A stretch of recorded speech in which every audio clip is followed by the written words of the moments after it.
If you're listening to this podcast in real time, you may or may not know that we're both celebrating our podcast launch and the launch of our brand new Mum Safe Trainer offering. If you're a trainer that works with mums and wants to be known as the go-to trainer for mums in your area, you need to head to www.jendugard.com/mumsafetrainer and find out more. I'll see you there. Welcome to the Mum Safe Movement podcast. I'm your host, Jen Dugard, and today I'm welcoming a longtime colleague, friend, and ally in the quest for safe and effective exercise for women at every stage of motherhood. I'd like to welcome Michelle Wright, or as we know her, Mish. After a decade of teaching, Mish started her second career as a group fitness instructor and personal trainer. Mish is the founder of the multi-award-winning fitness business franchise Mishfit, which specialised in training women. For over 15 years, Mish has been writing, presenting, educating, and mentoring fitness professionals in business, women's health, and training older adults. Mish is the founder of the Women's Health and Fitness Summit, which she ran between 2014 and 2019, that really brought together fit pros and allied health professionals to start relationships and conversations that are still resonating today. In 2021, Mish was awarded the Oz Active Educator of the Year award, and in 2022 was a finalist for New Zealand Educator of the Year. Mish is passionate about educating everyone in the fitness industry in what she calls the missing education of women's health.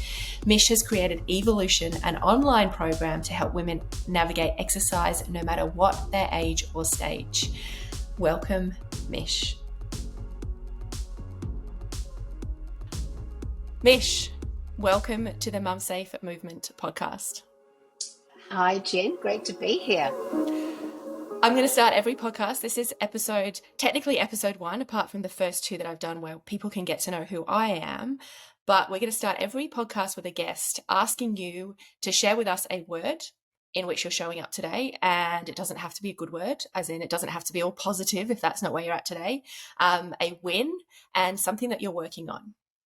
Okay, so I think the word would have to be a little bit groggy. As you know, been having long COVID, and some days are better than others. And yeah, today is a little groggy, which means my head is very heavy. A bit like waking up with a hangover, actually. Okay. Which kind of takes me to my win. I published my blog last night about giving up alcohol, so I don't have a hangover. I have a long COVID hangover, perhaps is more apt. And the blog is about I gave up drinking, and it's about how to quit mummy wine time, which is a really socially acceptable thing to do, and it seems to be hitting a lot of people. I'm getting a lot of messages from that. And what am I working on? So I am filming later on today, probably after my breakfast and some coffee. I am working on my presentation, which will be a masterclass for working with training to fatigue. So not just for trainers, but for any woman who is working with either long COVID like myself, or has fatigue from chronic fatigue, or PM, which is post-exercise malaise, or even just having menopausal symptoms that kind of wrap all of that up. During my own COVID journey, I have researched a lot, experienced a lot, and come up with some strategies that I think not only trainers can use, but just general women. So I'm going to film that later today. Amazing. Let's circle back for a second to the alcohol thing. So I'm 316 days. I have a counter on my phone, alcohol free. What was your reason, Mish? So I had been experiencing some neurological glitches, and when I was experiencing episodes of deja vu. I know that sounds weird, but it's actually a symptom of epilepsy. And then when I got COVID, they went like, and during that time, I was like, something weird is happening in my brain. I'm going to just tidy up my act. And so I it's been bugging me for a long time how much I drink and how poorly it serves me. And so I'd been doing lots of different things on and off. But yeah, when I got COVID, everything was really bad. I thought I had a brain tumor. And so I had to go and see a neurologist. And I don't have a brain tumor, but it was like a kick in the pants to say, do you know what? I'm not fucking around with this. I have a really good brain. Yep. It is the thing that I want to protect as much as I can, and I'm going to fucking protect it. And I know that alcohol does not help my brain, and as well as the research is very clear around breast cancer and all of those things. So, and I tied all into this as menopause. And I think when you turn 50 or go through menopause, it's almost like this gateway where you can design the new you. How do you want to spend the next third of your life? Because it's not like your life is over. 50 is kind of, halfway, really, if you live a very long life. But say you live to the average age for women, which is, in your 80s, I've got another 30 odd years. So my health is really key. And of course, I love exercise, and eating well, so that's not really an issue for me. But alcohol is, and cutting back wasn't really an option because I've done that before, and basically I just slide back into my old habits. So I just bit the bullet, and yeah, it's been hard and easy. I think it's a lot more acceptable now to be alcohol free. There's a lot more options, but things like, I went to Europe last month. I go to the Qantas Club. We've always started every single trip off with some French champagne at Qantas Club, and I would never not drink the wine that they give on the plane. So all of those firsts are, although they are hard to imagine and kind of hard to do, after a while they start to empower you, and you get this kind of momentum of like, yeah, I'm a non-drinker. I've just written the follow-up blog last night about kind of, the first part of giving up alcohol was being curious about what your life would look like. So you kind of look around and think, oh, this is like a new outfit that I could wear, and so I can dress up in this and I can be this person. This person is a non-drinker, because really it's a mind shift. So I don't like to say I'm never going to drink again, though that's the reality of what I feel like is the answer. My answer is always just, well, I'm just not drinking today. Yeah, I think what you said about it's been easy and not easy really hit home for me. And my experience was that I would wake up at midnight, 1 o'clock, even after only 2 glasses of wine, and I would wake up and go, I'm never fucking drinking again because I feel like shit. And inevitably the next day I would drink again. And it just got to one point, I think my husband last dry July said, I'm going to do the last 3 weeks of dry July. And I kind of just needed someone to trigger me into doing that thing that had been exactly the same as you, Mish, on the back of my mind for a really long time. Like, could I not drink? Who am I if I don't drink? How do I come across in social situations if I don't drink? Because I can be quite a socially anxious person. I don't feel like I make friends well. I don't feel like I speak well. But becoming that person without the alcohol has been a really interesting journey. Especially, we've just moved to Queensland. It's like, how am I supposed to make friends with like the school mums if I'm not going to catch up over a glass of wine? And I've not made friends with any of the school mums, so I don't actually know how I'm still going to do that. But yeah, I think we digressed a bit there, but I think it's a really important and valuable conversation, the no alcohol. Yeah. Look, I think it's a lot more acceptable now. It is. And there's lots of options. So taking some non-alcoholic beer and just kind of sliding under the radar. But yeah, although I love being social and I really don't need alcohol to do that.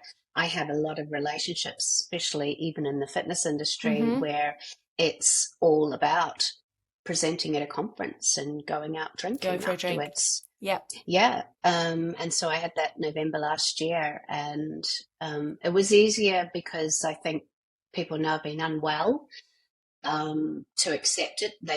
They wouldn't, because it's a look, we know it, Jen, in the fitness industry, it's a boys' club. Yeah. Still. Well, we're going to get there. We are going to get there. Yeah. But, especially in conferences, there's only a few women who are presenting at that level. And so, yeah, it's a kind of a blokey environment, and I've always been able to bloke up and hang out. So, yeah. But anyway, I must have been doing it for a long time because they accept me as a non-drinker. Maybe. I think if you just bring the energy without the alcohol, and that's kind of on you, it's on me to bring the energy without feeling like I need the alcohol to bring the energy, and to just get on with it. And some days I can do that, and some days I really can't. So I need to not be in that environment. Yeah, that's a good strategy. All right, let's circle back. So tell me, Mish, we met, I did a bit of research this morning. We met in 2011 at the Osmompreneur conference in Sydney. You were you're still based in Melbourne. I was based in Sydney, which I was until the beginning of this year. You were up for the Rising Star Award, which means you'd been in business for 2 to 5 years. See, I did my research. And I was in the service business, the Service Business of the Year award. Neither of us won the top award on that night, but we did meet each other. Tell me a little bit about pre that, because you had already started to franchise Mishfit. What I'm really interested in, so the goal of this podcast for me to talk to you is, one, let's talk to Mish because it's my first one and I don't need to be nervous because she's amazing. Two, we've really been in this space for a really long time, and I think that we still know that there's a lot of work to be done when it comes to working with mums and women, mums of all ages and stages, but we started somewhere, and that somewhere for me was Marley's 14 years ago, and for you, similar, maybe even longer. So go back to why you got into working with mums in the first place. Sure. Well, as you know, fitness was my second career. I was a teacher, and I love teaching.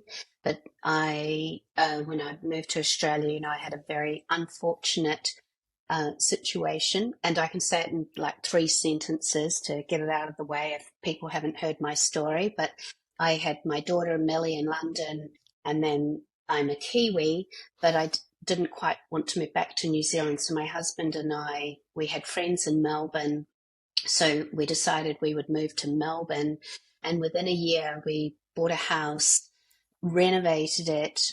I got pregnant, and then my husband left for a woman that he had met 6 weeks before, who was, as he said, his soulmate. It didn't work out, but there you go. So he told me about that, and I told him his stuff would be by the fucking door. And I kicked him out. I asked him if he was going to leave her, and he said no. But he thought we could just still live together till Max was born. Yeah, really interesting. And I was like, yeah, I don't think so. So I had very few friends. I had no family. I had a toddler, and I was heavily pregnant with my second child. I have never suffered from depression. And interestingly, when Max was born, I was put on antidepressants, but I think we know a lot more about trauma now. Like, really, I was having post-traumatic stress. I'd had a very traumatic birth with Millie, and then this was supposed to be the kind of birth that made things all better, and it ended up being, a shit show. So I had a girlfriend, a friend in London. She was a Kiwi. I used to teach with her. Basically, I had people fly in and support me. I was not alone, actually, until Max was 9 months old. That's incredible. Yeah. But this one friend, so my mum came over, then my brother came over first of all, then my mum, and then someone else came over. And then pause came, and I picked her up from the airport. She was leaving London for good and going back to New Zealand to live for good, and to get married and all that stuff. And I picked her up from the airport and I said, "How long are you going to be with me?" And she said, "Oh, till I know you're on your feet." She stayed with me for 6 weeks. And during that time, she said, "Okay, what are we going to do for exercise today?" So we did something, because I used to swim in London, and I walked everywhere. I dieted, so that kept me very trim for London. Nice. But I did aerobics, but I don't think I ever even owned a gym membership. Yep. That was an identity that wasn't me. At school, I was terrible at sport. I couldn't catch a ball. That thing where the teacher does choose who's going to be in your team. You're there till the last person. Me and Alison Oh. McWilliam. Yeah, Yep. and often I was the last one. Yeah. So I've got two older brothers. They're sporty, but I love reading. I love reading and writing. I always imagined I'd be a teacher. I'm just a complete book nerd, and so it's such a random identity. In fact, if you'd gone to anyone I grew up with, even up to high school and all of that, and said, "Mish is going to be a fitness professional," they would have fallen off their chair. But what it did for me was kind of save my life. Like, it helped me cope with everything, being fit and being strong. And it was like this drug that was, truly amazing. And so when Max was born, and obviously in a couple of years, I was going to the gym, and I went every day because they had a crèche, so I could have a couple of hours break from my children, which was important. And then I did go back teaching because I was a single mother with a mortgage, so I had to work. I just hated it. It was horrible, rushing to get my kids into daycare to then look after other people's kids. I used to be 100% in teaching, and I just couldn't be, and it was just hideous. And the worst thing was this, just so inactive with being a teacher. And so I could feel that black hole opening up again. So I made this radical decision to become a fitness professional. My goal was because I love body pump, I thought, if I can be a body pump instructor, I will have really hit the big time. Nice. Yeah, so that was my goal. And so I remember telling my mum that I was going back to study to become a fitness professional, and she was just mortified. "You've got a degree, like." How old were you then, Mish, when you changed? I was 32. Yep, cool. 32. So before I did that, before I studied though, I took a year where I really went hard at the gym. Like, I really stepped it up because I had this image of what a fitness professional looked like, and I was determined to be that. And although I'd had a really traumatic birth after Millie, I didn't have any issues. And I think that was because I didn't go to the gym. Yeah. I walked. I didn't have a car in London, so I walked everywhere with her, and just kind of lived life. And then with Max, I had a C-section. So I had no pelvic floor issues, even after Maxie, because, as you know, having a C-section doesn't necessarily mean you're not going to, So I didn't have any issues, but it was that year when I was going hard that I started to leak and I started to have incontinence. So I just thought, oh, that's a bit random, but I'll just wear a panty liner. By the time, did you do that though? Did you just simply pick up a panty liner and that was the solution? Yeah. Okay. Didn't tell anyone. Yep. And then I went from a panty liner. I know that when I was teaching body pump, I was wearing a full blown pad. Okay. And it was at that point, and I had started my business. I'd started getting training clients. And I wanted to work with mums because that's where I was. I'd done a couple of courses, but there was, even in those back then, There were no courses, were there? What were the courses that well, you did? there was only one Yeah. that was, and I don't remember pelvic floor even being a really major thing. It obviously didn't, I was experiencing it and I didn't know about the word prolapse either. Yeah. So I'd done education in this space and still. Or as much as you could at the time, right? Yeah, as much as I could at the time. So it was, when I was teaching body pump and like, when you're on stage and all those eyes are right at your crutch level. And I was like getting really, oh my God, people are going to tell I've got a pad on. It just like, fuck, I've got to sort this out. So I went to see my doctor and I literally thought she was going to go, and those people listening, like, what the fuck?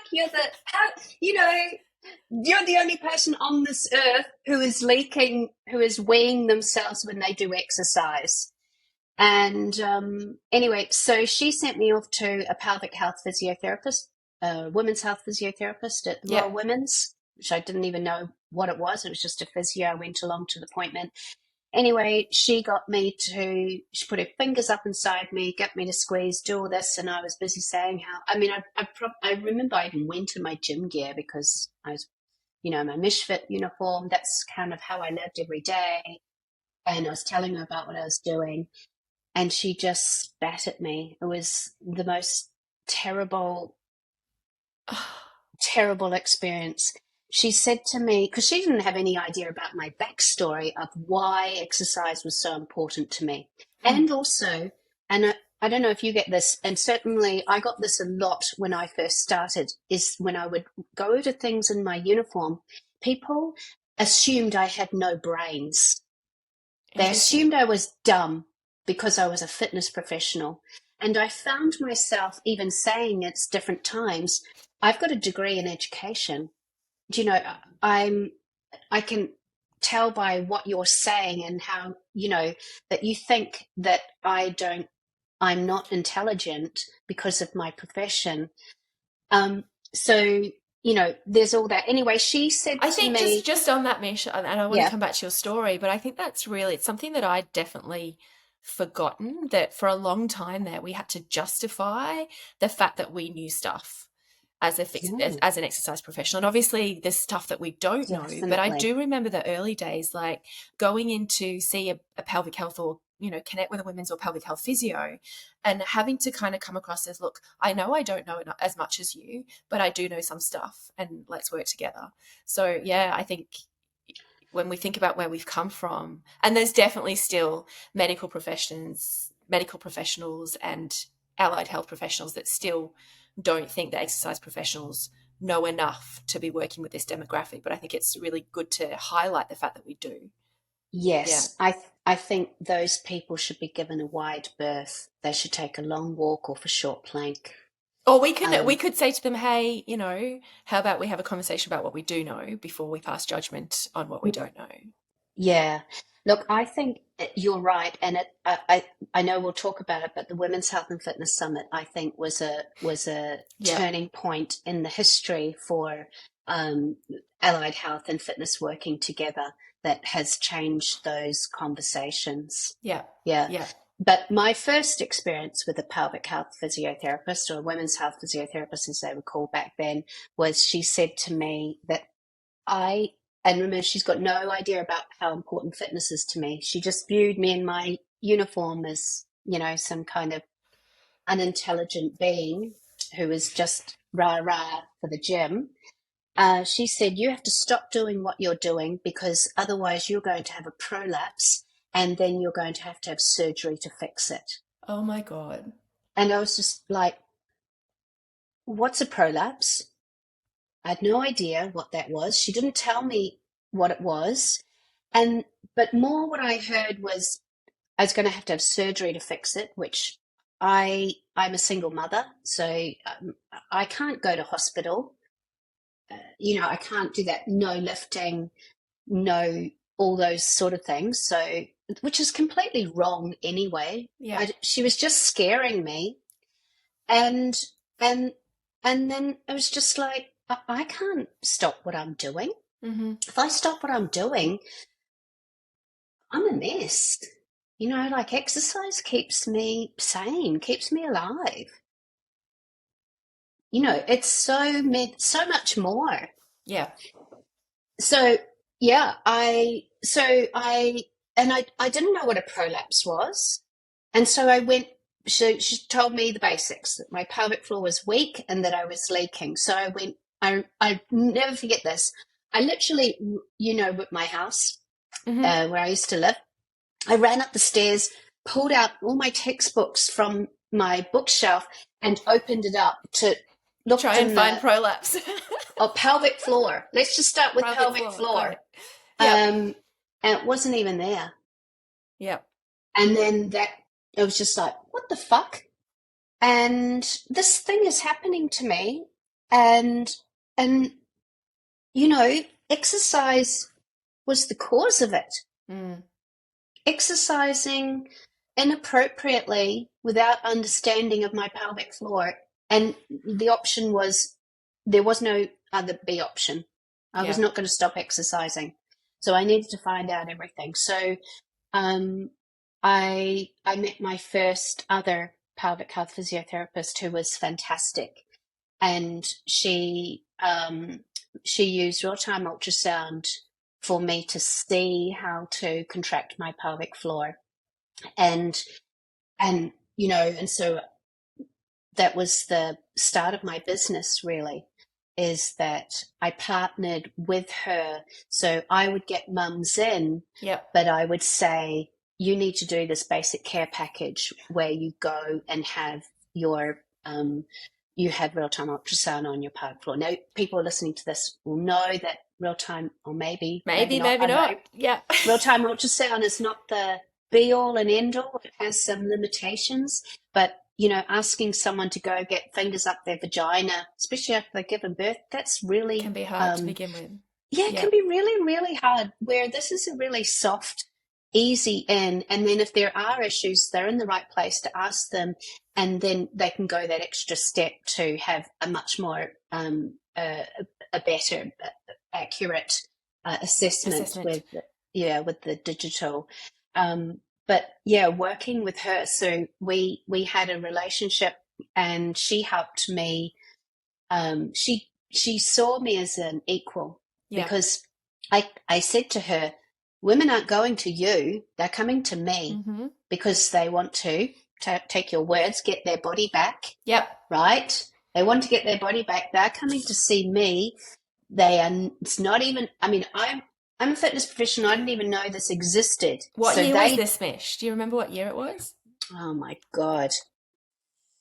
So I just did some maths of my own, and you're in Melbourne doing what you're doing, and I started Body Beyond Baby in 2008, 3 months after Marley was born. So it must have been, was it around that time or a little bit earlier? No, earlier? It was 3 or 4, probably about 3 years before that, 2005. Yeah. So you were probably one of the very first people who started working with women's health physiotherapists as an exercise professional. That was I didn't know any others, and that is what I thought I would franchise. Yeah. That relationship. So for each franchise, part of the setup is that I would find a pelvic health physiotherapist near their the franchise, and I would go in. I had this kind of presentation I gave to them about the benefits for them and how it would work and how it would benefit them getting new clients in, and that we were both after the same thing. So yeah, it was a novel concept way back then. But yeah, I still don't have a prolapse, and yay. and I learned how to teach women how to work with exercise, and this happened from just kind of trying things out myself, and then I had a ready-made market that I would try it on, and then because I'm a teacher, so I wrote it all as a curriculum. Yeah. remember my background is Teaching. Yeah. teaching. I'm a And little bit envious of that sometimes when you're like, yeah, I just do these things. And I'm like, writing a course is like pulling teeth. I love the end result, but the writing of the course, man, it's like writing a book. It's hard. It's really it hard. is, Well, I it find it is, really hard. yeah, it is hard, but it is like, I liken it to, so, when your children were learning to read, right? Yeah. It's this kind of, they're doing the whole looking at the pictures and they're pointing to words and doing all that kind of thing. And then it's like, I don't know if you experience this, I did as a teacher lots of times. Like, it's like a light goes on. Yes. I know One that day they very couldn't well. read. Yeah, one day they couldn't read. The next day they're off. Yeah. They like get it. But it isn't magic. What has happened is that you've taught phonics, you've taught this, you've taught this, you've taught this, you've taught this, all in isolation. And then when they kind of get it, move it together, then it goes. So when you're looking, and that analogy can be an approach for learning any new skill that can be difficult. So yes, it can be difficult to understand how to work with your pelvic floor when you're doing complicated movements, for example. But if you do each of the things in isolation and really understand them and break them down into bits, that when it comes together, it is like that light turning on. And that's how I approached it when I was teaching women how to use their pelvic floor. And I still to this day have women randomly messaging me because, by the stage I've taught hundreds, if not thousands of women, Yeah. because through the franchise and all of that, messaging me saying, I've just started a new class and I can see the women in front of me going help the leather. And I know they don't know what to do. I know that I can do it and I can still do the same thing. It's not about that first women's health physio who said to me, you have to stop running. Not that I ever run, but stop high cardio, stop lifting heavy weights. That is not the answer. Yeah. I was a single mother. I had a runaway. I had a runner for a second child, so I had to run. Yeah. And you saw Maxie. He was a fat baby. He was a really big fat baby, a big fat toddler. Now he's huge, right? We know that was going to happen. But I had to lift him everywhere. He didn't walk for a very long time. So, this kind of, you can't do weights. Well, that's just stupid. As a mother, you are lifting weights. Absolutely. And you're running. Even if you don't like running, there are times when you have to run. So, you have to train your body to work with that, not just, sit like a special wallflower on the side of life. Yeah, I do agree with that. And I think that I'm interested, Mish, in what you feel like has changed. So if we go back then, there was the physio that scared you into not exercising again. And then I'm so excited that you went and got a Gave second. her the finger. Yeah. So excited that you went and got a second opinion because that second women's health physio was a game changer. What was her name? Who is she? Jennifer Langford in Clifton Hill. Shout out to Jennifer. Yeah. And my version of that was Joe Murdoch in the Yeah. physiotherapy clinic in Bono Junction. And she's fantastic. I don't know about you, but the majority of my education, once I'd done that initial pre and postnatal course, and I think mine was one run through Fitness First back in the day, which it was a pre and postnatal course, but it was mostly prenatal, very, very little postnatal. So I took the majority of my education from working with a women's health physio, and I decided to do that because I got in front of the mums I'm working with and I was like, I actually don't know if I'm doing the right thing. And I was lucky. It's horrifying. It's scary. And I was lucky I didn't really have a trauma story. I did have a birth where I got told my pelvic floor was too strong, and I thought that was a cool, really good thing. But later on, I learned that my pelvic floor was too tight and I needed to understand how to relax it. But it wasn't until, probably a year or so, 6 months, a year into my journey of working with mums themselves that I went, I really need to know more than I know. And the course that I've done does not give me, and there's no other course. I think Jenny Burrell was probably the only other course that I did when she eventually came to Australia. But where was I going to get my education from? Yes, you're right. It was all based on prenatal. It was. Postnatal. And it wasn't even a thing.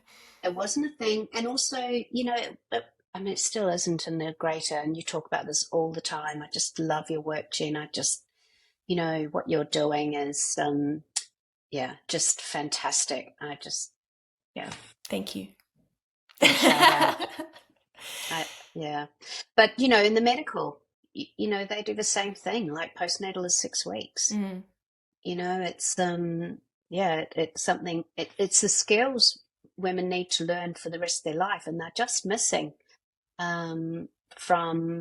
they're still missing from the qualifications that fitness professionals do today. And it's a travesty. And if you don't sort this shit out, it only gets worse when you go through perimenopause.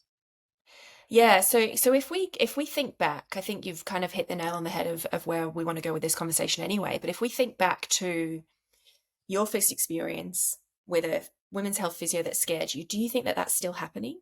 Do you think the scaring is still happening? I don't know.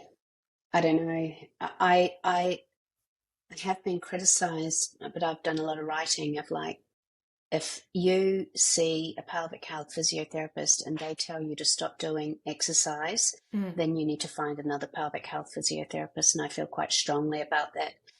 There has been a movement so first of all, there were only very few pelvic health physios in Australia. Yes. There's a whole kind of back history about that, where now it's, and it tended to be older women. When now, in the last 10 years, there's been a real shift of young people doing the qualifications to work in pelvic health. And so with that, you're getting the more diverse. They're bringing in their own, like, well, we need to be active. So there's been a real shift in that. And also, especially when I first started, I remember going to, so I would go to the physio conferences in my uniform and tell people that I have a degree in education. Those are the situations when I would have to pull that out. But I remember, like, I had good friends on the inside who they were all talking about me, saying, "What is Mish doing here? She doesn't belong here." And I didn't pretend to be a physio. My whole thing was like, you need me. You need the fitness industry. You need us to work together, because women are coming to me. They're not coming to you. When they come to you, it's a lot worse. They're already broken. Yeah. Well, yeah. I don't like to use that word, but yeah. No, you're right. That was a reflection on language there, not a good word. They've got issues, right? But if we can get them before and educate them so that they can keep moving, so that we can ward off things like, mental health, postnatal depression, all of those, as well as chronic conditions, all the wonderful things that exercise gives you. But yeah, we need to work together. And that was the motivator to start the Women's Health and Fitness Summit. That, and also I got really annoyed at going to Philex and panels and all of these things, and it was men talking about the same thing. There might be one or two spending all that money to go to Philex and looking at the conference, and there was less than a handful of things that were of interest to me. And I'm like, why am I a niche? I am not a niche. You're not a niche. Yep. And this should be standard education for all fitness professionals. And, I've been banging that drum for a very, very long time. And and the nepotism of the industry as well. So I had my beef with Philex. Yeah. And so it was that I wanted to, and also women weren't getting speaking gigs, and when they did, they often weren't that good, so they didn't get asked back. But that's because they weren't given a chance. It's really hard to get on stage and talk to people, even if you're really, really good at what you do. It's a different whole set of skill set. And where they had nurtured their presenters the whole time, because they were friends, so they got the gigs every year, and they got better because they presented every year. Women were getting the odd one. I remember my first time I presented at Philex, I was just terrible. I was just horrible. Like yeah. I used to Present. apologize to everybody. I'm so sorry, I'm nervous. It's like, Jen, just shut the fuck up and get on with it. Yeah. But we didn't have that platform, and that's so that was, I had kind of 3 goals for the Women's Health and Fitness Summit, which was to create an environment where physios and fitness found each other around women's health, because they're 2 very important. There's not one that's more important than the other. So we need to lift fitness up to say, actually, what you do is really, really important. And we needed to open up physios, mindset as well, about the benefits that could come with working with fitness. And then it was about having topics that were missing from our industry event, Philex, at the time. And then the third one was to help support new presenters to stage. And Jen, you were... I was, and I remember that very first one, Mish, and you calling me, and I was like, yep, I'll do that. I was like, holy fuck, I get to stand on a stage and speak. And it was scary, but it was amazing. And it was definitely, when I look back at our journey together, you've always been someone that... I was reflecting on it this morning, that you've always led the way and created opportunity.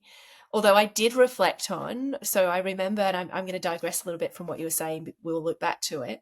But when we first met at the Osmonpreneur conference, and we discovered what each other did, and I know that you told me that you were franchising Mishfit, and I know back then that I was like, oh, but that's what I wanted to do. And it was a very different headspace than where we are now. And you and I have both leaned into collaboration over competition, but I wanted to talk about that on this, because I was like, oh, if she's franchising Mishfit, there's no room for me to franchise Body Beyond Baby. And of course, there's so much room for everyone. And I think off the back of that, you doing the Women's Health and Fitness Summit, and then I remember watching you getting an award at back at the Fitness Australia Quality Improvement Awards, and I didn't even know those awards were a thing, and you got the award, and I was like, okay, cool, I can do that because Mish has done that. And I remember then you saying to me once, I want to be on the board of Fitness Australia, and I was like, I'm going to do that. And there's so many things that, whether you've realized it or not, that it's like, when you see somebody else, either whether you execute and you do it or not, by simply saying, I'm going to do that and I believe I can do that, you've created space for me, and I think so many other people, especially through the Women's Health and Fitness Summit, to do that. So, thank you for that. Very, very cool. Do you know, I was reflecting back on our first meeting as well, and isn't it funny how we all come to the party with our own issues? Because I remember looking at you going, she really does look like a fitness professional. with the disordered eating and all that kind of shit going on as well. So, little does the outside package tell us. Like, Dad, I'm just not there, so we all carry our own, things. But yeah, and franchising was about that, as in, like, why should we be working in little silos? That doesn't make any sense. We need to be collaborating, because there needs to be a radical change. Yeah. And if we're all just fighting over our little piece our little piece of the pie, and kind of, look what she's, blah, blah, blah. That's getting in the way of the big change that needs to happen. So, I think, and I don't think franchising was the way to go. It didn't really pan out for me. Yeah. It was very difficult. So I was also envious of you, like, taking more time and kind of thinking about it more, where I'm kind of, right, I'm going to do that, and I start tomorrow. I just don't do have an event. I make one bigger than Ben Hur. You know who you did bring to that event though, when we're talking about strong women leading, and that was when I was going through, not the first summit, the last summit, when Molly Galbraith came over, and I was in this space of I'm developing Body Beyond Baby, and back then it was known as the Body Beyond Baby affiliate, and I was not franchising, but I was still trying to carve up the country and go, well, you have this bit and you have this bit. And Molly said, build a table big enough for everybody. And it was that second, and I've probably still got the note in my phone. I was like, fuck this. I'm not carving anything up, because I need women trainers that work with mums to understand that it does not matter if there's 10 trainers working in the same park as you or in the same suburb as you. There are thousands upon thousands of mums and women that need our help, and none of us can look after all of them. And everybody needs to hear the unique voice that speaks to them. So not everyone's going to hear my voice, and not everyone was going to hear the Mishfit franchise voice, and the Body Beyond Baby model wasn't right for everybody, which is, hats off to you for bringing Molly, for me hearing Molly, to then, create this, thing. And hopefully it is an army of trainers changing the landscape. Yeah. I'm just going to reach over here to get Molly's book out. So Strong Women Lift Each Other Up. Yeah. It's a really, really great read, and she is great. And not everyone who works in our space is about collaboration. And I tend to just move away from those people. I like to challenge them and say, but why? Come at, like, look how different it is if we can be friends. Yeah. Maybe I'm what was I going to say? Oh, anyway, we've come a long way, but it is all about, there needs to be a much bigger movement than us. I know what I was going to say. So one of the things I used to do when I lived in New Zealand is, you might not know this about me, but I volunteered for an organisation called HAPE, Hamilton Abuse Intervention Pilot Project, and what it was that I was a counsellor for abusive men. So what they were finding in New Zealand was that domestic abuse, now this is in the early 90s, so a long time ago, domestic abuse would ring up and the police would go to a burglary beforehand. So, and then what would happen, they'd turn up and then the woman say, wouldn't want to press charges, and so nothing really changed for them. So they run this project where police had to respond first. They put the men in jail overnight. Refuge came in and supported the woman to see what she wanted to do, and then the men were sentenced to either prison or this course or the course. And so I was a women's facilitator on that course of working with violent men. There was a lot of flack. I used to go to refuge meetings, women's refuge meetings, and some women couldn't talk to me because I was speaking to men. And sometimes I feel this is a pretty extreme kind of thing, but you have to, in order for there to be change, you have to look everybody in the eye and respect them as a person, and to know that they are capable of being, of learning and changing. When we know better, we do better. Yeah. But you can't do that if you don't have that respect. So, there was I think there's also been a change in education around, this is just education. Only women are going to be interested in this education, to work with women. And so I know that I pitch a lot of my education to make men feel inclusive in this, because again, we're not going to get wholesale change unless we have everybody at the table. So it has to be relevant for them as well. Yeah, just thought I'd throw that in there. No, I think it's really important. So if you were going to wave your magic wand, and we've talked a lot about where we've been and where we are not yet, what changes would you see, Mish? If you had full control, what would we be doing different? In which respect? In In the that, let's fitness go in the pre and postnatal space. and the pre and Let's go postnatal. early pre postnatal.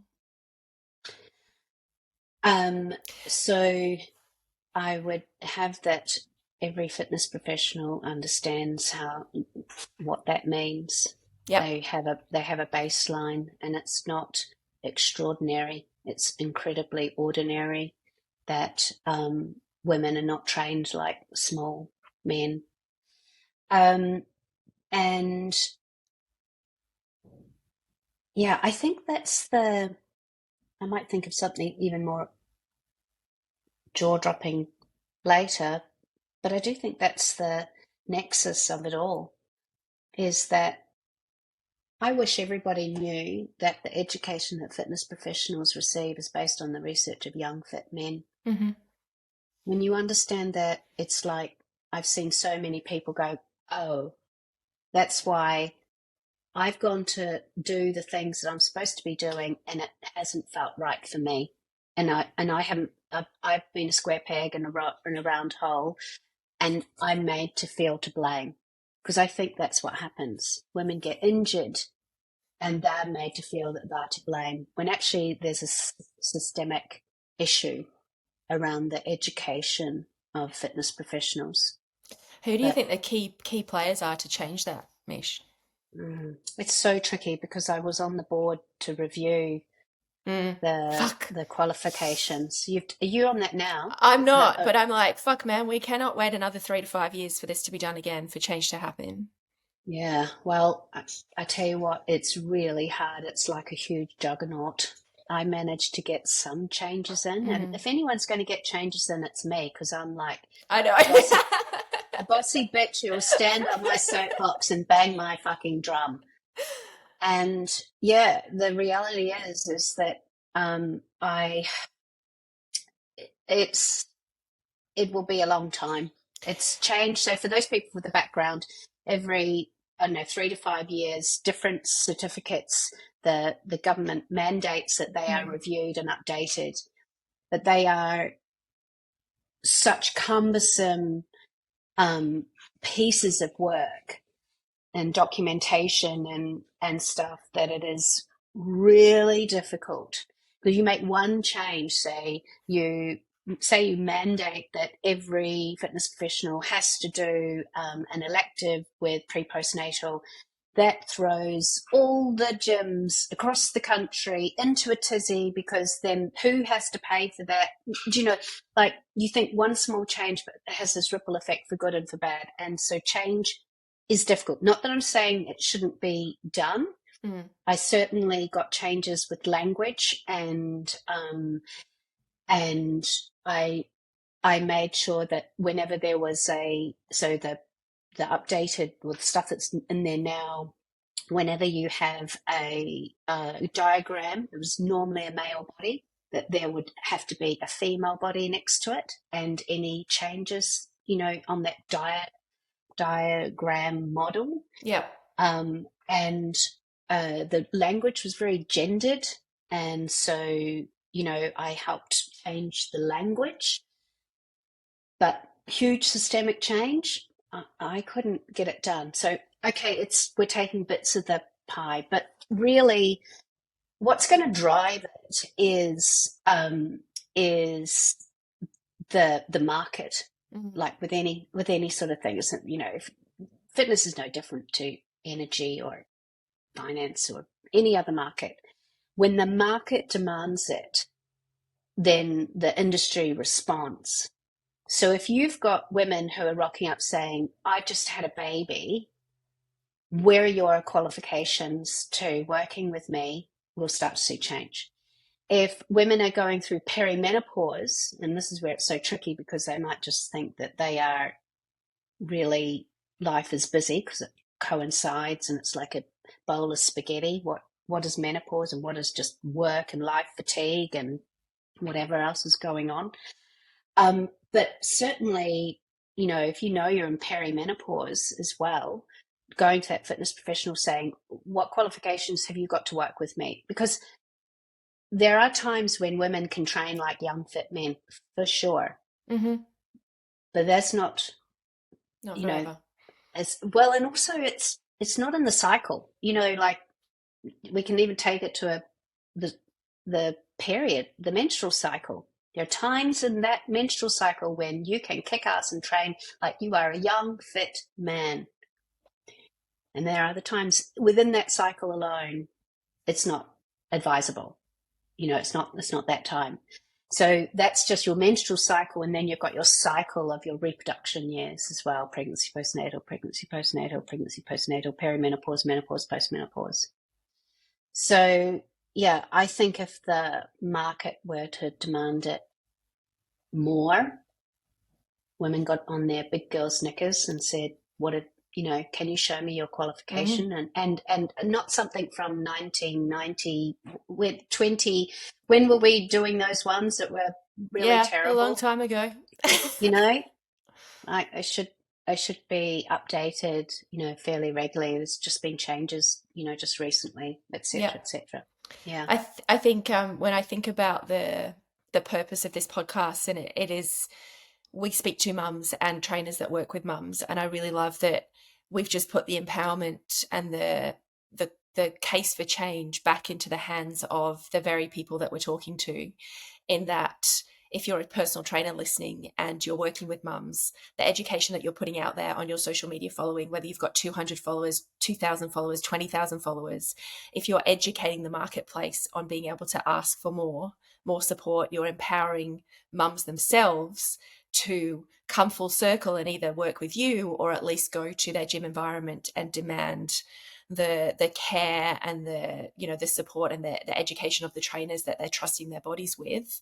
I think that this whole conversation has highlighted the fact that there is so much need for change on so many levels, from the certifications to what our big box gyms are allowing to happen under their noses when mums do walk into the gym, and then going, trainers that know better and mums that now know better, you are the army that we need to continue to lead the change and eventually get those people that we need to listen and make change, from the top down. I see us as being the ants. We're all coming together. We're the army of the ants, and we're changing things from the bottom up.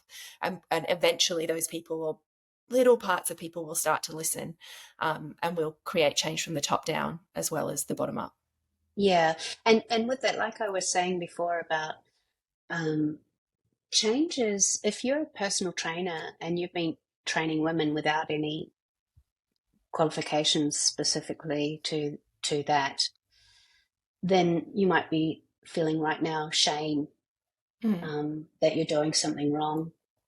And, just like I said about that, working with violent men and giving them the kudos, there's, I understand that when she told me that I was on the verge of a prolapse, all I could think of was like, all the women I've been training, I've probably been harming because I've been training them exactly how I was taught to train. I damaged myself and I was on my way damaging all these other people.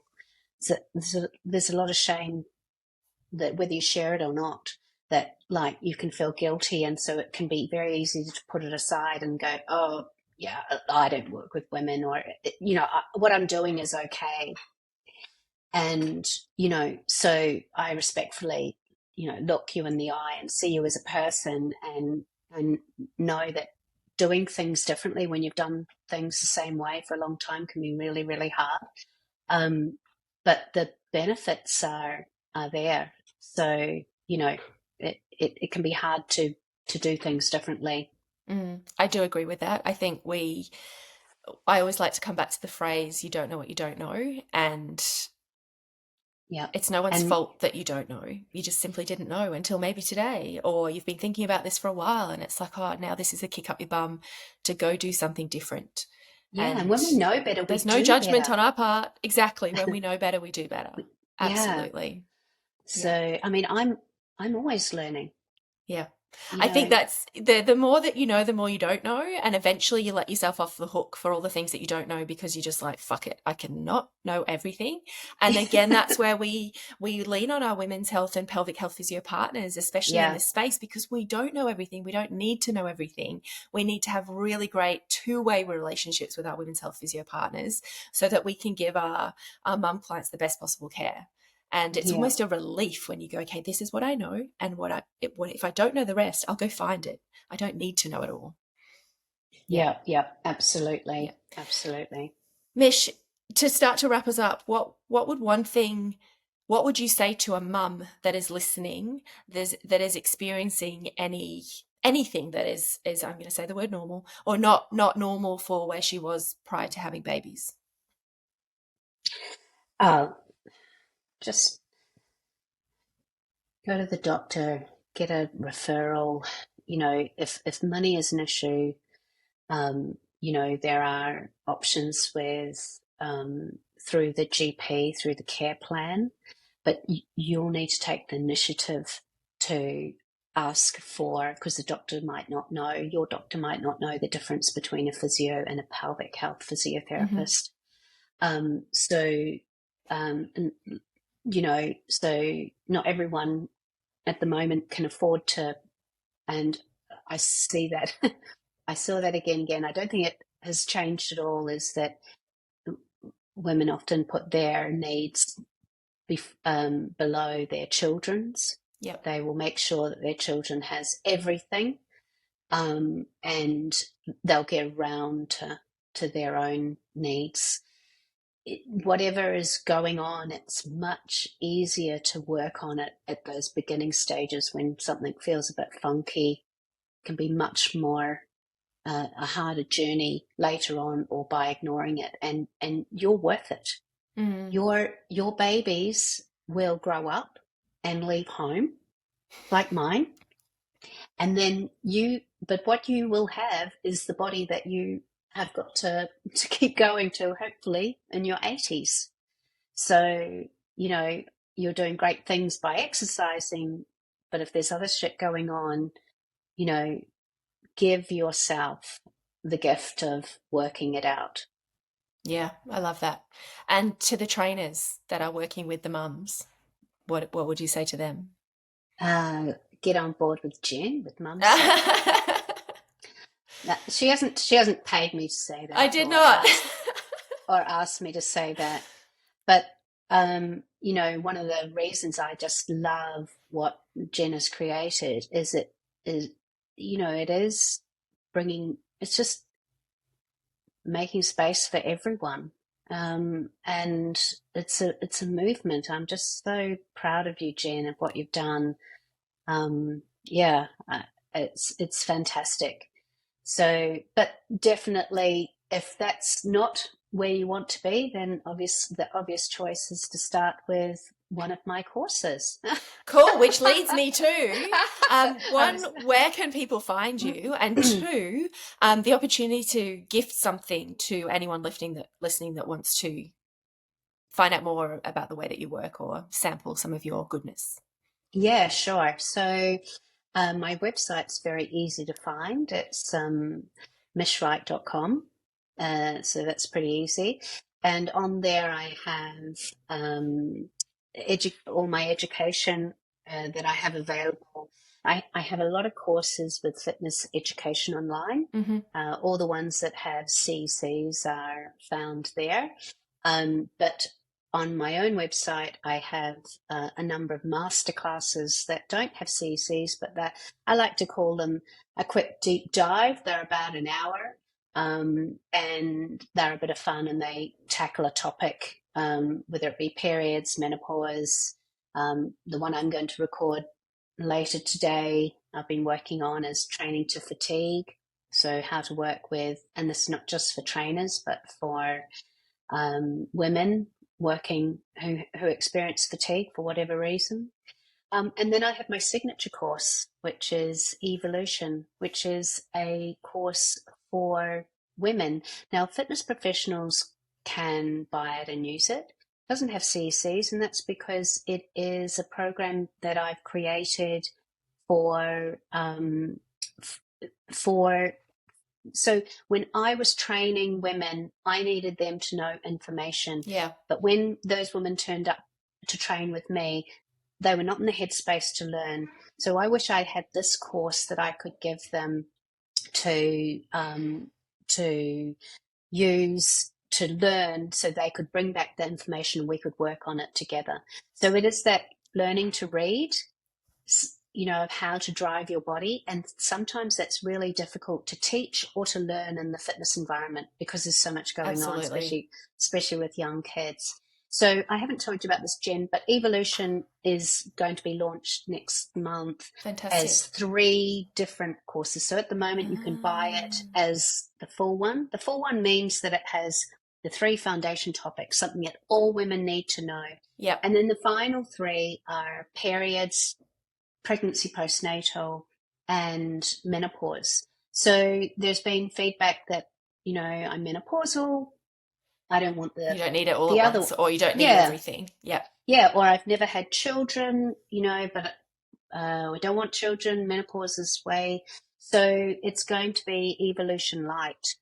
So, and it means the top, it's going to be cheaper too. So let's set up a mum safe, code. Let's do that. And get a discount on that. So I'll let you know. It's in the notes. Absolutely. Yeah, absolutely. So, so that means for trainers who are listening to this, you can become a partner and on-sell that course. Or if you're listening to this and want to know how to learn to read your body, you can just go and do it yourself. And the feedback I've got from trainers is they buy it, and it helps them with the words to teaching those concepts of posture, breathing, pelvic floor, movement, because, I'm a teacher. Yeah. And we've got a few mum safe trainers that have jumped on board of your partnership. So credit to you, Mish. Thank you for making my first guest podcast experience so pleasant and wonderful. You've been amazing as always. And I 100% appreciate everything that you do and the support that you've given me over the years. Thank you. Thank you, Jen. And we've been in this game for a while now. I know. It's all the young ones coming through now. Don't want to say it, but yeah. So, I like the idea that we are role models for, here we were working in competitive businesses. Scared of each other in our own ways. In our own way, that's right. Intimidated. And yet look at us now, and how much more impact we have together as a force. Absolutely. So I lay down the gauntlet for all the other trainers to embrace their competition and create the movement. Yeah, and as we like to say, it's collaboration over competition every step of the way. Absolutely. Thanks, Thank you. Take care. If you're listening to this podcast in real time, you may or may not know that we're both celebrating our podcast launch and the launch of our brand new Mum Safe Trainer offering. If you're a trainer that works with mums and wants to be known as the go-to trainer for mums in your area, you need to head to www.jendugard.com/mumsafetrainer and find out more. I'll see you there. Thank you so much for being with us for this episode today. As always, it's been an absolute pleasure to have one more conversation that takes us closer to our goal of safe and effective exercise for all women at every stage of motherhood. If you've enjoyed what you've heard, please make sure you hit follow wherever you listen to your podcast and rate and review so more people can join us next time. For further information about anything we've talked about in this episode, head to jendugard.com/podcast. And if you want to connect with me in person, I would love to hear from you over at my Instagram @jendugard. Thank you for your voice in this space. Have a beautiful day.